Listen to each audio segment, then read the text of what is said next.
السلام علیکم ورحمۃ اللہ وبرکاتہ۔ گستاخان رسول کے انجام میں آئیے جانتے ہیں ایک عیسائی کا قصہ۔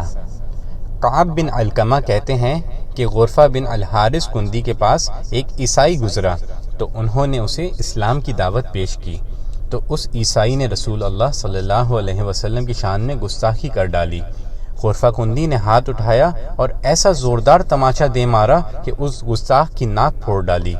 یہ معاملہ حضرت عمر بن العاص رضی اللہ تعالیٰ عنہ کے پاس لایا گیا تو حضرت عمر رضی اللہ تعالیٰ عنہ فرمانے لگے، ہم نے ان کو عہد و پیمان دیا ہے، یعنی ان کی حفاظت ہم پر لازم ہے۔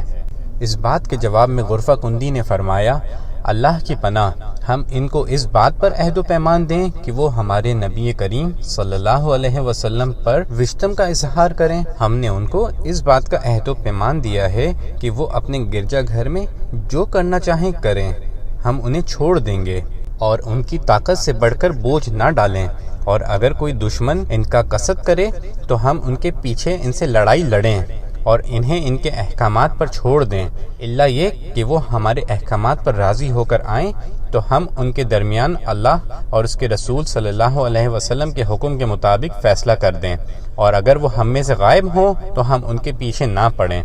حضرت عمر بن العاص رضی اللہ تعالیٰ عنہ نے فرمایا، صدقت، یعنی تم نے سچ کہا۔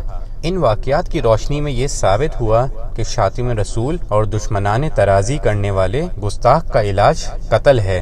نبی کریم صلی اللہ علیہ وسلم اور آپ کے صحابہ کرام رضی اللہ تعالیٰ عنہم نے ایسے لوگوں سے توبہ کا مطالبہ کیے بغیر انہیں قتل کیا ہے۔ عفو و درگزر کا حکم مدینہ منورہ کی ابتدائی زندگی میں تھا۔ نبی کریم صلی اللہ علیہ وسلم اور آپ کے صحابہ کرام رضی اللہ تعالیٰ عنہم ان کی اذیتوں اور گالم گلوچ پر صبر و تحمل سے کام لیتے تھے۔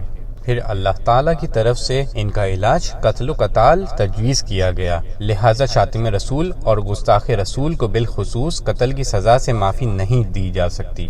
اگر کوئی غیر مسلم پکڑے جانے کے بعد توبہ کر لے تو اس کی توبہ کا فائدہ عند اللہ تو ہو سکتا ہے، لیکن دنیا میں حد کی معافی نہیں ہوگی۔